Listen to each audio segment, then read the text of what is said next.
Bonjour les amis, je suis super content de vous retrouver pour cette nouvelle vidéo. J'espère que vous avez la patate. Moi, j'ai une super nouvelle à vous annoncer. J'ai fait l'acquisition d'un tout nouveau matériel, une mini pelle. Donc voilà, un petit jouet pour moi. Et dans cette vidéo, du coup, vous allez m'accompagner pour la livraison et les premiers coups de godet. Également, voilà, je vous invite à rester jusqu'à la fin parce qu'il y a un petit changement de programme sur la suite des vidéos. Je vous en dis pas plus, je vous laisse kiffer ce moment avec moi. À tout à l'heure. Donc voilà le bébé qui arrive sur le chantier directement. Donc voilà, on voit le transporteur qui est en train de descendre la machine. Et regardez un peu moi la tête que j'ai. On dirait un gamin qui déballe ses cadeaux de Noël. Et je vous assure que c'est à peu près la même sensation que j'ai eue. Voilà, c'est la première fois que j'achète une telle machine voilà, pour travailler. C'est quelque chose qui me trottait depuis longtemps. Et là, voilà, c'est un rêve qui s'accomplit.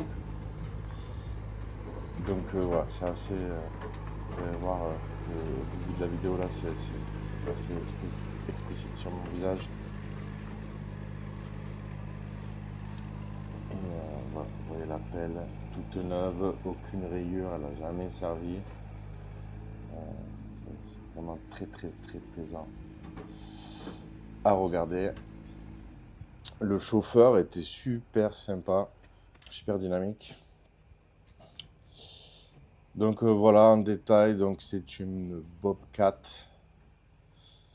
une E27Z, voilà, donc une 2 tonnes 7 en canopy.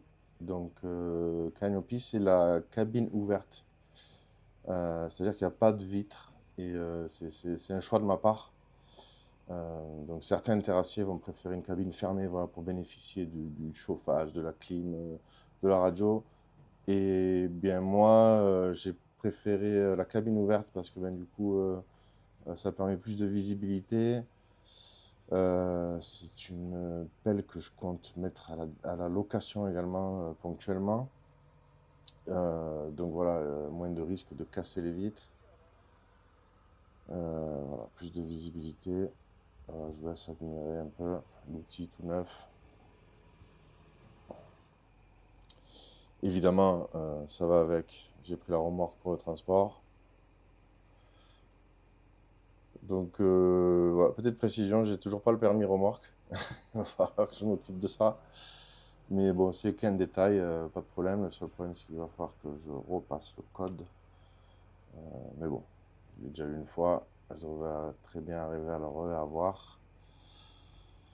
Donc, super remorque aussi, hein, très qualitative, très légère, elle est entièrement en alu. Donc, voilà, super produit également. Et là, vous voyez ma tête, tout content.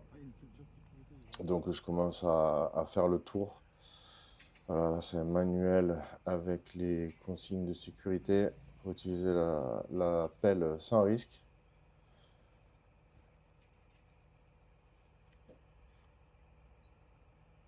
Donc, voilà, là, en fait, on vous présente rapidement, mais j'ai le projet de vous faire carrément un tuto complet sur cette machine. Donc là, on voit le compartiment moteur. Hop, un petit capot qui va bien. Voilà, j'inspecte tout.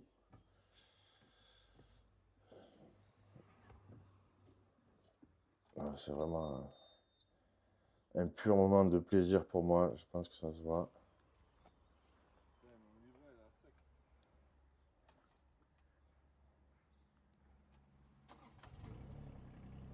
Donc c'est une machine que je connais assez bien parce que j'ai un loueur du coup dans mon secteur qui a ces machines-là. Et du coup, ben, quand j'avais besoin d'une machine, que je la louais chez lui, du coup c'était le même modèle, donc du coup c'est ce qui a influencé mon choix. Parce que pour avoir essayé plusieurs marques voilà, dans cette gamme de poids de mini-pelle, et ben, très honnêtement, c'est celle-là la plus performante. à mes yeux, hein, je ne suis pas terrassier. Voilà, à mon niveau, et ben c'est voilà, entre toutes les autres marques, c'est celle-ci que je préfère. Celle-ci que je trouve la plus polyvalente, la plus puissante. Voilà, la mieux adaptée à l'usage que j'ai envie d'en faire. Donc voilà pourquoi ce choix. Donc là, en fait, ben voilà, j'essaye doucement et en fait, il y a le commercial du coup de la concession qui va nous rejoindre et qui va me donner du coup toutes les indications de mise en service. Donc le voilà, c'est Pierre Aymar du coup de la concession ITT Mac 10 à Béziers. Donc un super gars, il a fait un boulot incroyable. Donc c'est lui qui m'a dégoté le financement, ça n'a pas été hyper simple. Mais voilà, quelqu'un de hyper investi, hyper sérieux et très sympathique. Donc vraiment, si vous avez besoin, je vous recommande, hein, si vous êtes dans la région, voilà, vous pouvez aller vous retourner vers lui. C'est un mec hyper investi, au top.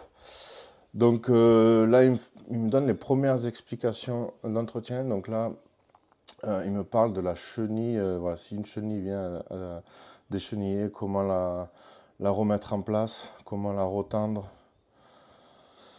Tout ça, je vous l'expliquerai dans une autre vidéo, voilà, plus en détail. Là, il me montre du coup le sens d'ouverture des capots. Donc, on a ce petit capot arrière qui donne l'accès au moteur. Donc, dans ce compartiment-là, eh bien, on retrouve un filtre à huile. Donc, il y en a deux sur cette machine. Filtre à gasoil, pardon.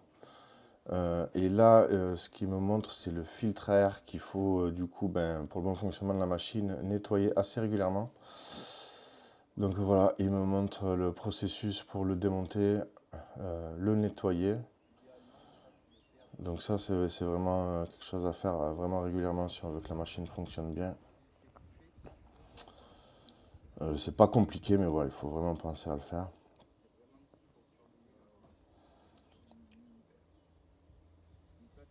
Donc voilà, la remise en place du filtre à air.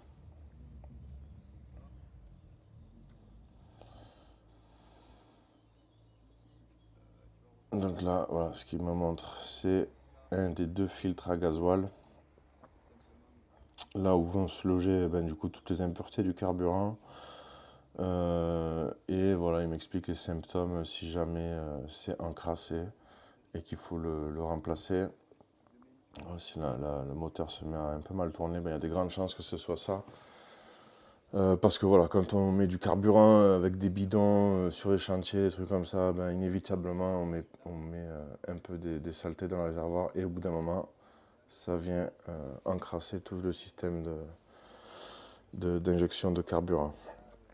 Donc dans ce compartiment-là, c'est là où il y a la pompe hydraulique, du coup, l'endroit où on refait le niveau d'hydraulique. Donc sur le schéma qu'on voit, c'est la position à avoir pour avoir le bon niveau de liquide hydraulique. Voilà, il faut une position du bras assez spécifique.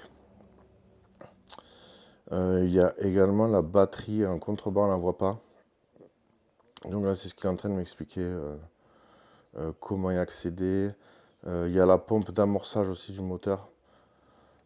Si jamais on fait une panne sèche de carburant, comment relancer le moteur, donc comme sur une voiture diesel en fait, hein.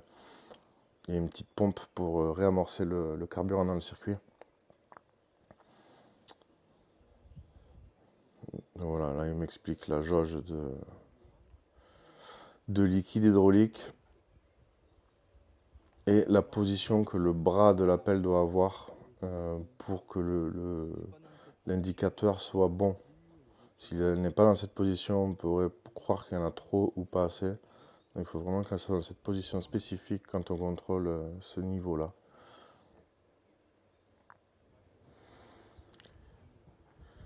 Et là, du coup, il s'est mis en place sur la machine, donc il va m'expliquer un peu toutes les commandes que je connais globalement. Il y avait toutefois deux, trois petits trucs que je connaissais pas, qui m'a appris et qui sont pas des moindres. Notamment sur le régime moteur lorsqu'on l'utilise. En fait,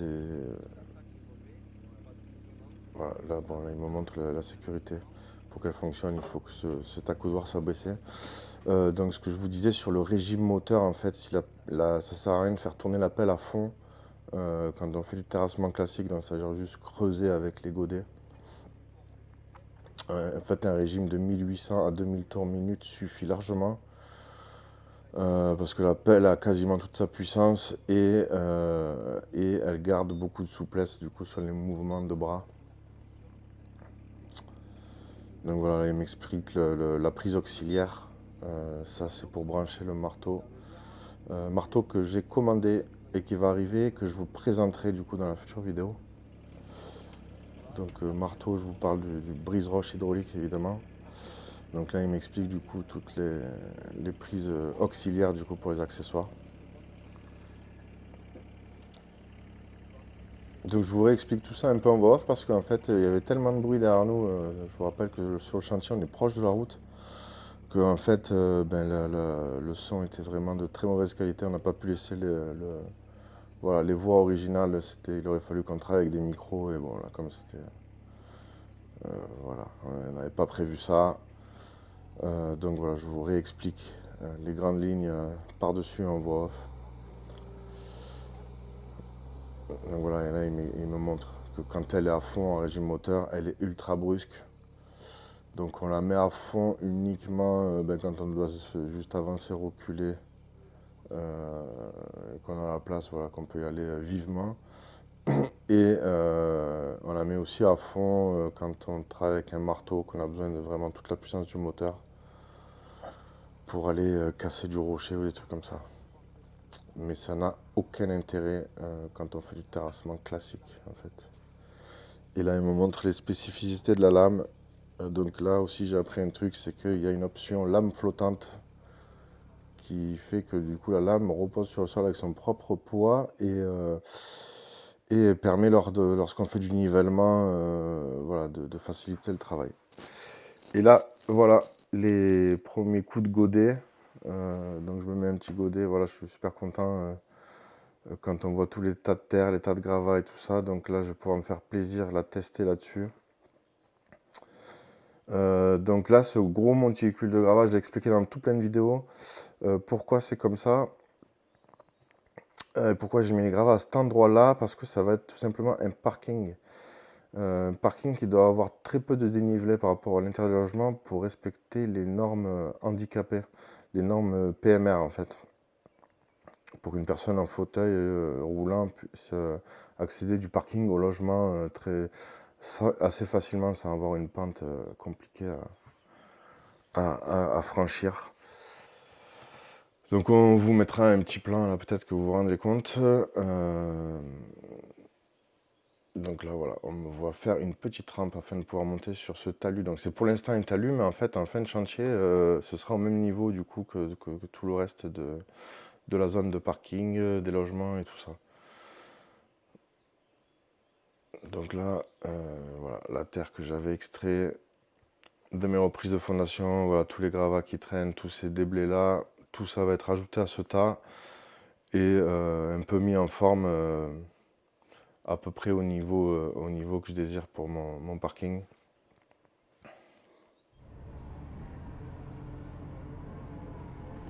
Je vous amène avec moi, petite caméra embarquée. Là, je franchis ma rampe.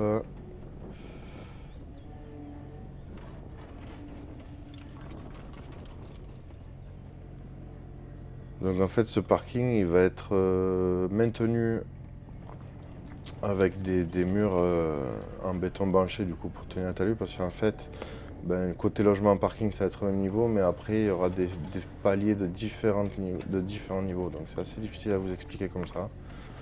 Mais bon là l'idée c'est pas trop de vous expliquer ça, c'est surtout de vous montrer voilà, la nouvelle pelle, le petit plaisir que je me suis fait et voilà, ça va être bien utile pour la suite des travaux parce qu'il y a énormément du coup d'aménagement extérieur. Vous voyez encore des tas de gravats un peu partout à arranger. Il y a ici un gros travail de réseau, voilà, tout ce qui va être alimentation électrique, les circuits d'eau, eau usée, tout ça. Il y a énormément de travail de terrassement du coup sur l'extérieur.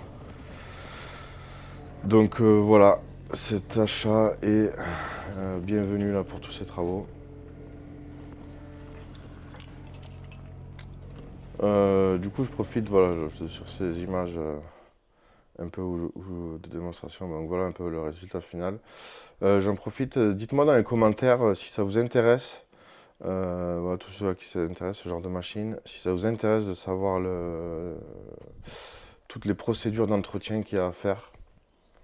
Donc je vous ferai une vidéo tuto sur l'utilisation. Également, il y aura le brise-roche aussi en action. Mais est-ce que vous voulez une vidéo spécifique à l'entretien de la machine? Voilà, dites-moi-le en commentaire. Moi, je vous ferai ça avec grand plaisir si ça vous intéresse. Donc voilà, les abords du bâtiment tout propre, tout a été mis à l'endroit du parking. Bon, de manière dégrossie évidemment, hein, c'est encore un petit peu à arranger. Alors dites-moi les amis, artisans terrassiers, ceux qui connaissent un peu ces trucs-là, est-ce que vous connaissez cette machine et qu'est-ce que vous en pensez? Ouais, n'hésitez pas aussi à me le dire en commentaire. Moi, bon, avec la petite expérience de terrassement que j'ai, je la trouve vraiment super cette machine. Bon, j'espère que cette vidéo vous aura plu. Donc, comme d'hab, hein, n'hésitez pas à liker, commenter et poser des questions. La machine est à moi, donc je vais pouvoir vous faire énormément de contenu avec.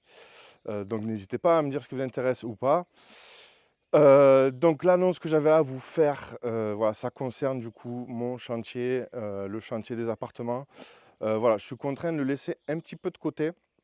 Pour plusieurs raisons. La première, très évidente raison, c'est que je suis obligé de rallonger le budget. Voilà, j'arrive à la fin de mon budget, donc je suis obligé de rallonger le budget. Je suis obligé de continuer à faire tourner ma boîte. Donc, prendre d'autres chantiers. Donc, il y aura du contenu sur d'autres chantiers, des chantiers un peu différents du mien. Le mien, voilà, il va être un peu en stand-by quelques temps. Je vais y retourner ponctuellement. Voilà, j'ai reçu les menuiseries. Il y a encore beaucoup de boulot à faire là-bas, vous le savez très bien. Mais voilà, il y aura d'autres chantiers et notamment un qui est en cours, c'est une piscine en béton. Donc voilà, du contenu ultra intéressant. Je vais vous partager tout ça très rapidement. Et en attendant, je vous dis à la prochaine fois et portez-vous bien les amis. Ciao, ciao!